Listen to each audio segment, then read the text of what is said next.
Good evening and welcome to the evening news for today, Wednesday, December 20th, 2023.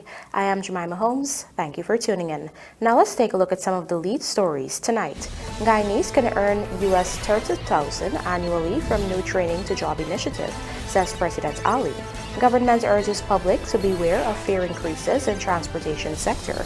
Several speedboat operators already suspended. GLU workers end strike as M&CC agrees to pay 6.5% salary increase, one-off grant. Pedestrian killed by minibus at DESTIN, and suspect in West Coast Berbice fatal stabbing surrenders to police. Now for the news in detail. With the aim of creating more high-value job opportunities for Guyanese, President Dr. Irfaan Ali has announced a new training initiative that would be rolled out in the new year and would see high-paying job opportunities being secured for beneficiaries. Here is Vanu Manichan with our lead story tonight. During his feature address at the Private Sector Commission's 31st Anniversary Gala and Awards Ceremony, President Dr. Irfaan Ali disclosed that government will be making a lot of investments on building human capacity, institutions, and on innovations in Guyana. One such initiative he highlighted is a training to job program that will see Guyanese benefiting from high-paying job opportunities. So what we'll be doing in 2024 is launching a specific program where we'll be targeting 2,000 Guyanese in the first phase, training them in essential skills certified by the best who give those certifications and aligning them with jobs.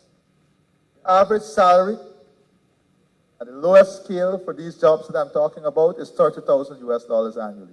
According to the head of state, Guyana will be working with Canada to provide these training opportunities for Guyanese. He added too that government has already engaged major international operators in Guyana to also provide these high-value jobs for locals. We've already raised with Exxon and other partners, other major multinationals operating in Guyana who are outsourcing jobs, that they have to work with us in providing some of those jobs in Guyana. So they will outsource the Guyana and Guyanese in Guyana. Between 2021 to 2023, more than US $3.5 billion in investments were made in the local private sector, thus creating more job opportunities here. Many of these jobs were in the services, agriculture, and manufacturing sectors, which, according to President Ali, is reflective of his administration's push to diversify the country's economy. Reporting for the Evening News, Vanu Manichan. Attorney General and Legal Affairs Minister Anil Nandlal SC has contended that the opposition should never have filed any of the election petitions that sought to challenge the outcome of the 2020 general and regional elections.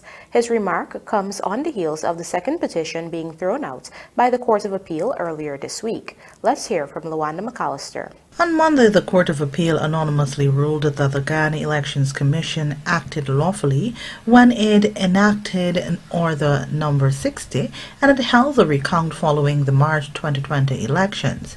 The opposition had challenged the conduct of the recount, saying that GCOM violated electoral laws and the Constitution of Guyana. This was the second petition filed by the opposition to challenge the results of the 2020 elections in an attempt to have them be deemed void. The other petition was dismissed last year for improper service. With both of the opposition's election petitions now thrown out, Attorney General and Legal Affairs Minister Anil Nandlal argues that these proceedings should have never been filed in the first place. These petitions, in my view, should never have been filed in the first place because they did not have a case. But they filed them. It's an expression of, one, trying to play wrong and strong when you have lost fairly. Secondly, to try to derail a process that you have agreed to. They agreed to the recount through their representatives at GCOM and through their president. And when the recount did not produce the results to their liking, they want to break up the whole process. That is undemocratic conduct. That is conduct that strikes at the heart of democracy and fair play. According to Nandalal, there was no basis upon which the opposition could have impugned the validity, the legality, or the constitutionality of GCOM's action to hold the recount. Both the Chief Justice and the Court of Appeal unanimously found that the appellants abysmally failed to discharge these legal burdens and dismissed the appeal unanimously and awarded costs in the sum of $150,000 in favor of the 4 parties who participated in the legal submissions, because there were about 13 parties, but not all participated in submissions. Nandalal also used the opportunity to lash back at critics who said the PPP was afraid of the petitions. I see this constant argument, oh, you were afraid. What? Afraid of what? You got an opportunity to go to the court, you mess it up. Well, you want me to turn a blind eye? This system is an adversarial one. You take all advantages and benefits that are available to you. They would have done the same if the table was reversed. Every respondent in any elections petition is obliged to take advantages of these mishaps and the incompetence of the other side. And that's all that we did. Lawanda McAllister, The Evening News. The Ministry of Public Works has made it pellucid that no fare increases have been sanctioned by the government, and the public is warned to be wary of exploitation around this Christmas season. It has been revealed that a number of speedboat operators have already been suspended for this unscrupulous practice. Here is Lawanda McAllister again with the details. On Tuesday, Public Works Minister Juan Edgell addressed the issue of fare increases by speedboat operators and other form of public transport. He was at the time responding to opposition member of Parliament Joretha Fernandez, who brought to the House's attention price gouging by Bartica speedboat operators. As it relates to the issue of charging extra by speedboat operators, Mr. Chairman, all speedboat services in Guyana operate and are regulated by MARAD, the Maritime Administration Department, of which I'm the Minister responsible. The speedboats put themselves into a turn system, and they are organized by their respective associations. So, if there are 40 boats and they have turns, they meet, who have turn 1, turn 2, turn 3, and they load on a daily basis and traverse the rivers based upon a principled approach. He therefore made it clear that speedboat operators who have hiked their fares are doing so without the approval of MARAD and most likely even their association. Minister Edgell explained that the ministry has persons at the stelling checking speedboats as they depart and documenting their trips. He noted that in many cases, persons want to leave without the boat being fully loaded and thus attract extra fees. But as far as we are concerned, I could assure the honorable member, MARAD nor the government of Guyana have not sanctioned, approved, or condoned overcharging from minibuses, from speedboats, and even when it comes to aircraft, fares, any fare that is being hiked. As the Minister of Transportation, we pay careful attention to these and we have been monitoring it. So, if there are unscrupulous operators, or there are local arrangements between operators and passengers, there's hardly anything that we can do, but it would be a good opportunity, since the honorable member would have asked the question, to remind the traveling public, especially at this Christmas time, when we could have that kind of exploitation. Meanwhile, Minister within the Public Works Ministry, Deodat Indar, revealed that the ministry has already taken action against 8 speedboat operators. Just to add to what Minister Jill just said, 3 weeks ago, we had a campaign where 8 of those boats were detained and some of them were suspended because of that practice. So it's not that we received the reports and we didn't act. We acted on them. Lawanda McAllister for the Evening News. The Georgetown Mayor and City Council has agreed to meet the demands of its sanitation workers in order to end the strike, which started on Tuesday. Town Clerk Candace Nelson says the workers are expected to return to their posts on Thursday. More in this Trishelle Silver's report. Following Tuesday's strike, which was spearheaded by the Guyana Labor Union, GLU, the Georgetown Mayor and City Council's Finance Committee agreed to pay the workers a 6.5% retroactive salary increase with effect from January 1, 2024, instead of the 5% which was proposed when the parties had met on Monday afternoon. The increase will be issued along with the $25,000 one-off cash grant announced by central government for all public servants.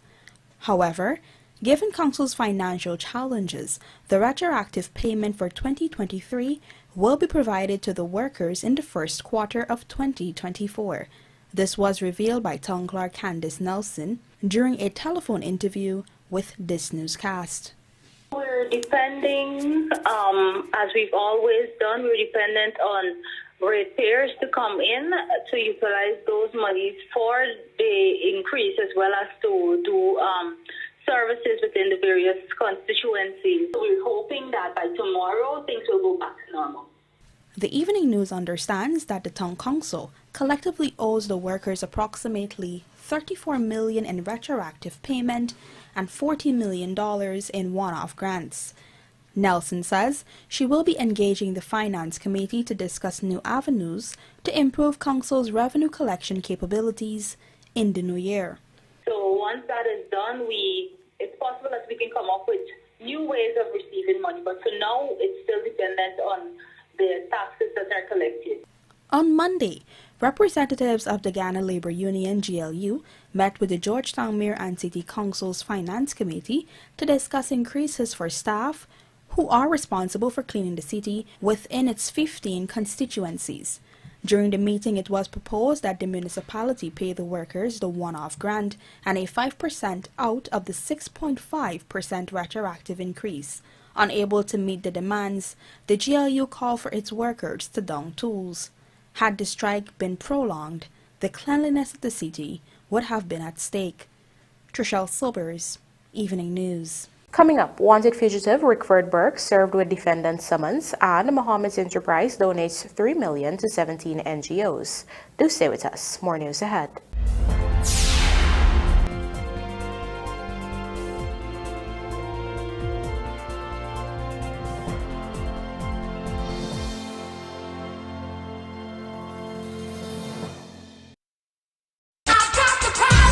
As the festive season approaches, we at Sylvie's believe in the spirit of giving, and what better way to celebrate than with a Christmas promotion. Shop $20,000 and over for a chance to win one of 3 fabulous prizes: 1 smart 58-inch TV, 1 Frigidaire refrigerator, and a Yamaha 150 scooter. Drawings will be held on January 2nd, 2024. Offer valid for in-store and online purchases. Terms and conditions apply. Giving you the best Christmas with Digital. This Christmas, it's all about the best. Digicel is bringing you the best deals, the best prices, and the best cash prizes. Get half off and a whopping 50 gigs of data when you purchase the Samsung A04 for just $14,000, the Samsung A14 for just $29,000, or the Samsung A24 for just $35,000. That's right, half off and 50 gigs of data. It doesn't get any better than this. So why wait? This Christmas, buy nothing but the best. Offer good while stocks last. Digicel. A third oil production vessel, the Prosperity FPSO, has begun producing oil offshore Guyana. This project was delivered under budget and ahead of schedule. The Payara development will take production to over 600,000 barrels of oil per day next year, resulting in more revenues for Guyana. Looking to bring your dream home to reality? Or simply taking on a home improvement project? Then National Hardware Limited is where you should start. Let us put that touch to your home.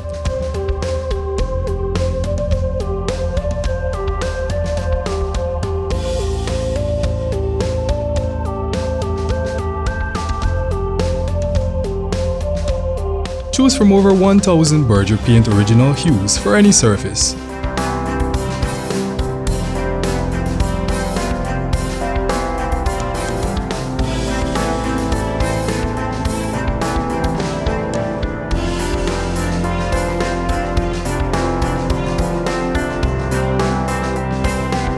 We are known for our trusted brands such as Westinghouse, Philips, Sadco, Rubbermaid, Pyrex, Gibson Home, and so much more. National Hardware Limited, your do-it-best store. Located in downtown Georgetown and industrial site Rhymeville. It's a new day with Shilling Oil. A unique blend of natural oils to help ease and soothe the day-to-day discomforts of life.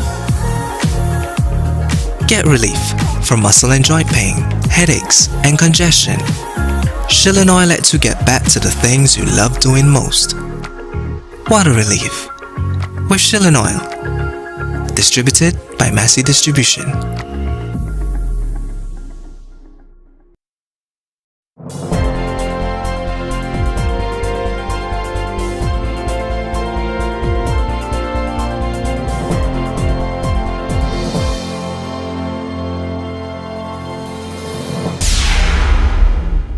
Welcome back. You're watching the Evening News. Rickford Burke, a Guyanese politician residing in the U.S. who is wanted in Guyana for a number of offenses, has been served with a defendant's summons upon a magistrate's orders after he was charged in absentia. It was on December 3, 2021 that the Guyana Police Force first issued a wanted bulletin for Burke in relation to the offense of exciting hostility or ill will on the ground of race under the Racial Hostility Act, sedition under the Cybercrime Act, use of a computer system to coerce and intimidate a person under the Cybercrime Act, seditious libel contrary to common law, seditious libel under the Peace, under the Summary Jurisdiction Offences Act, and inciting public terror under the Criminal Law Offences Act. On September in the following year, the Guyana Police Force again issued a wanted bulletin for Burke in relation to the offense of conspiracy to commit a felony contrary to Section 33 of the Criminal Law Offences Act. Subsequently, on the 18th day of August 2023, 2 charges were filed at the Vigilance Magistrates Court against Burke for the said offense. However, Burke, who resides in the U.S., was absent from court. As such, the magistrate ordered that the defendant's summons be prepared and served on Burke to attend the Vigilance Magistrates Court on March 28, 2024. As such, pursuant to the order of the court, 2 defendant summonses were prepared, and on December 13, 2023, an officer of the Guyana Police Force, Rodwell Sarabo, left Guyana and traveled to the U.S. with both defendant summonses in his possession. On December 16, 2023, Sarabo met with Mark Westerman, a process server based in the United States of America, and they served both defendant summonses on Burke at his home addressed at Maple Street, Brooklyn, New York. In a statement, the police force explained that both defendant summonses were read to Burke and he said he understood. The force made it known that a similar course of action will be adopted against persons who are outside of the jurisdiction but are engaging in criminal conduct impacting Guyana. Meanwhile, a 47-year-old woman was last evening struck down and killed by a minibus as she was attempting to cross the road at DESTIN, East Bank, Essequibo. Anita Narain, who hailed from Providence, East Bank, Demerara, was struck down by minibus BAD 6362, which was being driven by a 41-year-old man from Tushan. The accident occurred at around 19 hours 45. Police said the minibus was proceeding west along the southern side of the road at a fast rate when the left side front of the vehicle collided with a pedestrian who was crossing the road from north to south. As a result of the collision, the pedestrian fell onto the roadway and received injuries on her body. She was picked up in a conscious state by the driver, placed in the minibus, and rushed to the Sheriff Hospital at Leonora, West Coast, Demerara, where she died while receiving treatment. Narain was a mother of two. She worked as a secretary of prominent attorney Kamal Ramkaran. Meanwhile, a breathalyzer test was conducted on the driver, and 0.05% and 0.04% of alcohol were found in his breath. The driver is in custody assisting with further investigations. We now tell you that the suspect in the murder of a 27-year-old man from Golden Fleece, West Coast, Berbice, has surrendered to the police and is informing detectives of a different version of the events that led to the demise of his colleague. Andrew Carmichael has the details. 27-year-old Dwayne Bias, called Edo of Golden Fleece, West Coast, Berbice, was on Tuesday stabbed to death at Middle Street Paradise, also on the west coast of Berbice. Police had reported that a self-employed man along with a 26-year-old suspect were at a shop playing dominoes when an argument erupted between the two. The police added that a fight ensued, during which the suspect pulled out a knife and stabbed Bias to his abdomen and then ran out of the shop. Bias, who collapsed in the shop, was picked up by a cousin and rushed to the Myconi Hospital, where he was pronounced dead on arrival. According to the police, the suspect, identified as Nasio Allen, called Buck Boy, went to Weldat police station and stated that Bias first attacked him with a piece of wood. The suspect further claimed that it was the victim who ran into the knife which he was holding in his hand. The suspect, who remains in custody, claimed that he never attacked Bias. Meanwhile, persons who were at the scene claimed that no game of domino was being played at the time of the incident. An eyewitness told Evening News that on Tuesday the suspect arrived at the shop with a box of food which he was trying to share out to other persons present. The eyewitness said that the suspect had been imbibing elsewhere and was being a nuisance to persons at the shop. The eyewitness said that when the suspect approached Bias with the food, Bias took it and threw it away and told him that the food was sour. As a result, the two men got into an argument during which the suspect reportedly uttered some words that disrespected Bias's mother. Angered, Bias reportedly armed himself with a piece of wood. Meanwhile, one villager, Deborah Fordyce, said she heard the commotion and she rushed out. When she rushed out, Bias was lying in a yard next to the bar. And I come and I stand by the pump tree and I see the boy running. I asked what happened and then the Joel and boy mother the jug the boy. And when I go, I see lied. One boy get a towel, one old stick, put it over the cup. Saying when I go there and I tell my niece, tell them by when they move and then by say them not move and wait when the police come and then tell me niece say about we cover the bike up son Bonnie. The now dead man's mother said the suspect and her son were school days friends. She said his father and her were classmates. The son I know fighting by everybody started going by. Because if you tell me where you and the bike get pound or tell you walk where come where and then you go to the station and make it come no one problem. But you never tell me nothing like the buyer in mind. And the buyer you go to school together and somebody you know, so I don't know what to say. They're saying there that the buyer bet the buyer mentally, wherever way the family them saying father they coming to me proper so you know. This is what they're saying. Did you speak with any of his relatives since the incident? Last night his father come or you come with the boss and you know he telling me, you know he telling me, you know nothing sense he telling but some buy and you know. He tell me it make no sense what he telling me that. But you could see that his mother did not come. I know his mother, I know his father come in, his father to school together.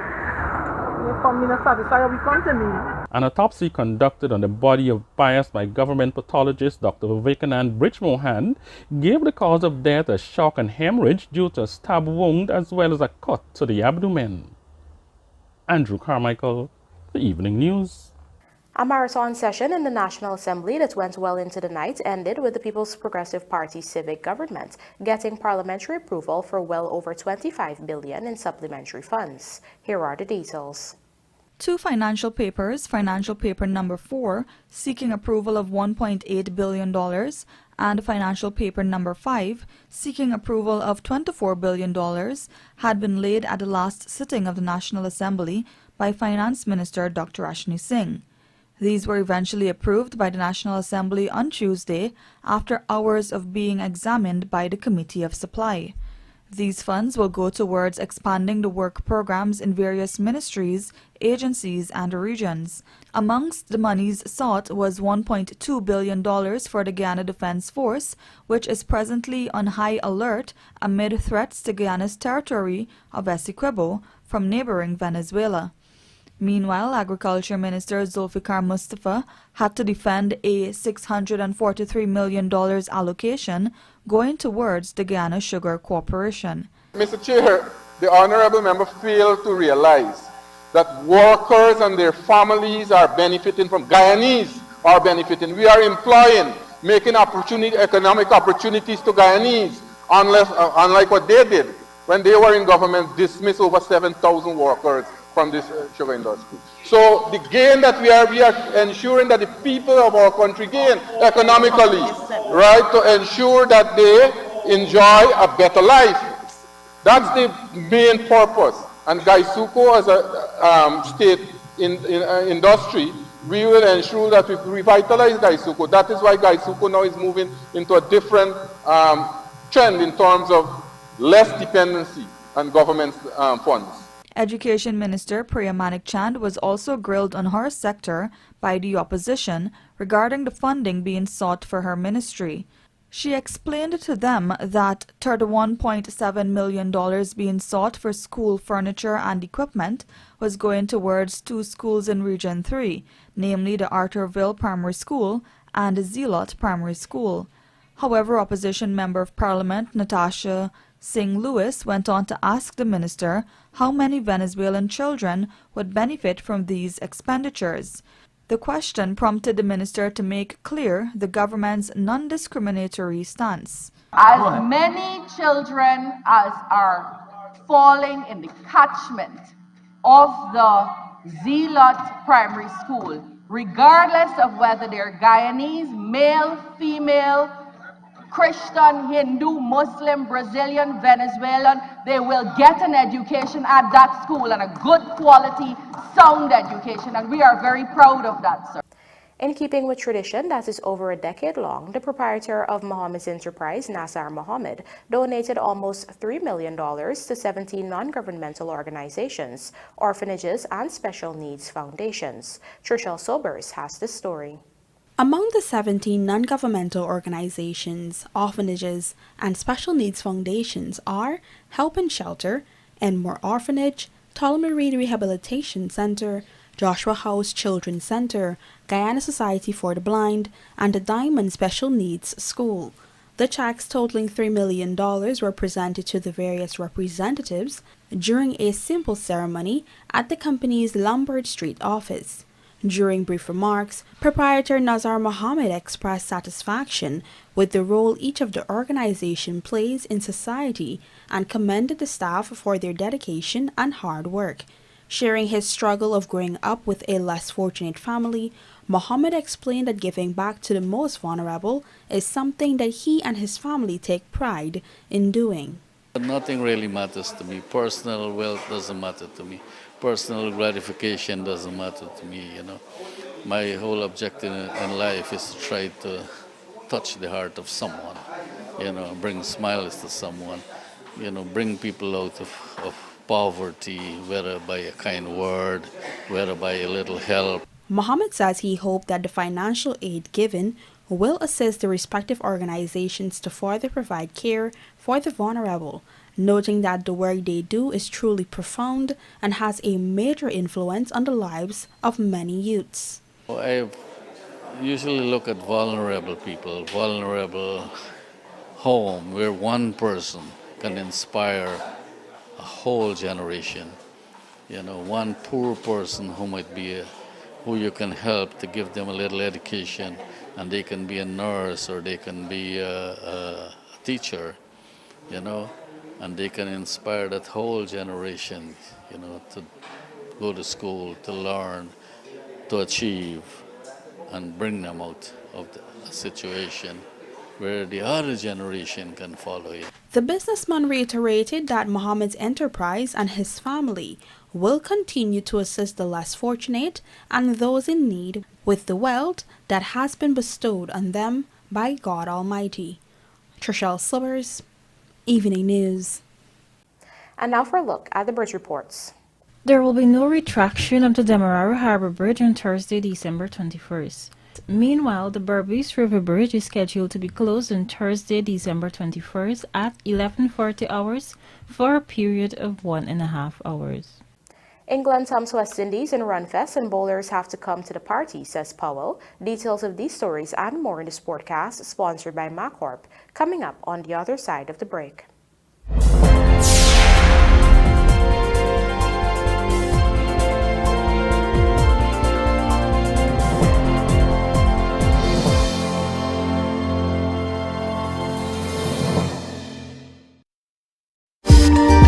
Lamb's Chow Mein, new look, new package.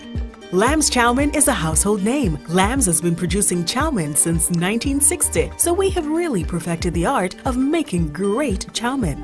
A new look and a new package with the same original taste and quality you've come to know and love. So look out for our new look at supermarkets countrywide. Lamb's Chow Mein noodles, always number one.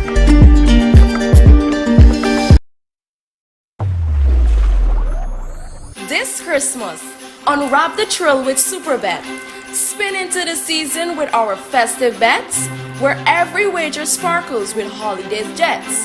Visit a retailer near you or log on to www.superbet.gy. Season greetings from the management and staff of SuperBet. Play responsibly, must be 18 years and older. Giving you the best Christmas with Digicel. Digicel is bringing you the best deals, the best prices, and the best cash prizes. Hold on to your Santa hats, because there's up to $50 million in cash to be won. Activate any data plan, and you can be one of 14 winners to join Digicel's Spin to Win game show, where you can win millions in cash. Activate a data plan today on the best network and make this Christmas the best one yet. Digicel. It's a new day with Shilling Oil. A unique blend of natural oils to help ease and soothe the day-to-day discomforts of life. Get relief from muscle and joint pain, headaches, and congestion. Shilling Oil lets you get back to the things you love doing most. Water relief with Shilling Oil. Distributed by Massey Distribution.